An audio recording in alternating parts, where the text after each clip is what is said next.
I want to say is this is the first government shutdown you haven't been in the middle of in a long time, right? I think that's probably true. I think in many cases, not just for me, in many cases it was Republicans, I think, the ones, the instigators. And this time I think it's the Democrats. That's the amazing thing here is the role reversal, right? I'm old enough to remember when the clean CR was the Democratic talking point, and the no, we've got to use this time to negotiate was the Republican talking point. Does that change the dynamics at all? I'd go a step further. I think it has been that, but it was also a fight over a top line, typically. There is no fight really over a top line number here. And I think that really, it's not just that it's Democrats instigating this, but to the extent the Democrats are actually advocating, they're saying, no, we want to shut down because we want to spend $1 trillion more. Like Republicans are saying, keep spending going at existing levels for another year. And Democrats say, no, we need to do more than that. But let's step back historically for 1 second, Chuck, because I know you'll appreciate this. 2 years ago, to this day, Kevin McCarthy was ousted as Speaker of the House by a group of Republicans because he brought forward exactly this vote. Republicans complained that Kevin McCarthy was advancing a continuing resolution to keep spending at Biden levels, and they said, no way, we're going to remove Kevin McCarthy as Speaker. And now every Republican is supporting spending at Biden levels, and every Democrat who was on the other side of that is now opposed to it. Well, here's where I would argue that these are actually almost identical movements.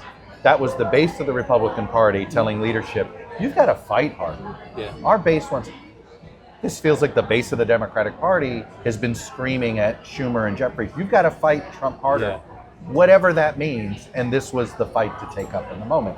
Is it that mirror image to you? I think I would look at it as that was 2013. I feel like at that point, the Ted Cruz shutdown. Because Obama had prevailed. He prevailed in 2012 again. Yeah, you won the election, right? And I think a lot of the base Republican Party was mad. It's like, you just show you're willing to fight. And it wasn't really clear what it is we were fighting for.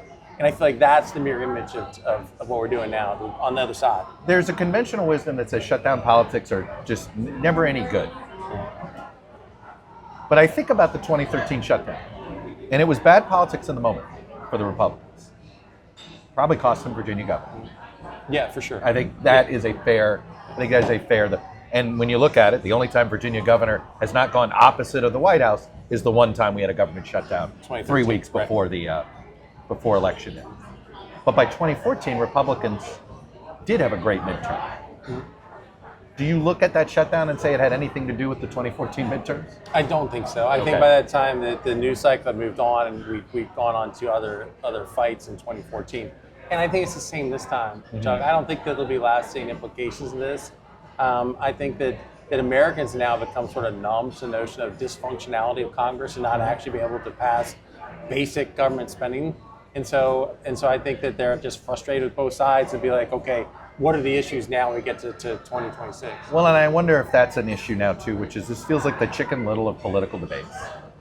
We talk about a government shutdown or have one almost every year now. So there isn't a shock to the system, arguably the way maybe there should be. I agree. I think there isn't. And I think that's why I look at this and believe this is entirely a Democrat-initiated shutdown. The House Republicans passed the bill to keep the government open. Democrats are the ones saying we're not going to do that sufficiently in the Senate. And it's only till November. Right. That's what I don't get. This is like, you can have this fight in November if you wanted to have it, which arguably might be better timing. But what I was going to say is that even though I think this one's entirely instigated by Democrats, the polling's much more mixed. And that's why, again, I think for a lot of Americans, it's just like pox on both houses. Why can't you guys get this settled? And so no longer is it as much a clear winners and losers. I think it used to be in shutdown. Now it's just all more of a function of Congress being unable to do the basic functions. Given that we've already seen 3 Democrats break in the Senate to vote for the CR, my instinct is if we agree to sit down next week at the same time, that the government's probably open. I think. I know the betting markets and other people think this goes longer. Am I too optimistic that this? I don't think you are. I think you're right. I cynically have said that a lot of Hill staffers and members were paid on September 30th. Oh, interesting. Their next payday will be October 10th. Yeah. So that has been my over-under on where I think this goes. You don't think it goes much past October 10th? Correct. Okay. Correct. Because that's the next payday. That's the next payday. Right. But what we were talking about off air, I do think is the caveat that's hard to understand. Like right now, if things go on this trend, I was surprised there were 3 Democrats.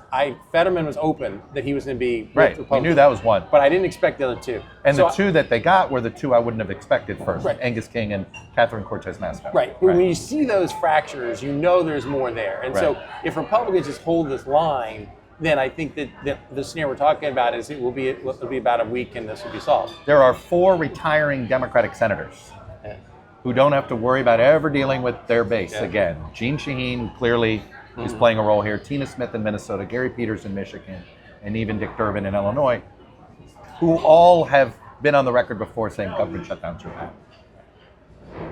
So again, I think that this is uncomfortable for Democrats, and so I don't think it's the last one. But the point we were talking about before we went on the air is unless the White House injects itself. If the White House makes this about them, then I could see this going longer. And that is the net. I have gotten a sense that congressional Republicans, first of all, they're rarely on the high. They rarely have had high ground before on this. They think they have high ground. Yes. I think they're right, unless Russell Voigt turns this into a partisan punishment with this targeting. I get the sense congressional Republicans are nervous the White House are getting too aggressive. I think that's true, but I also think that's the way the White House wants it, is they like that nervousness. But yes, I think that 100%. My conversation with Republicans has been they feel like they have the upper hand. They feel like their caucus is united.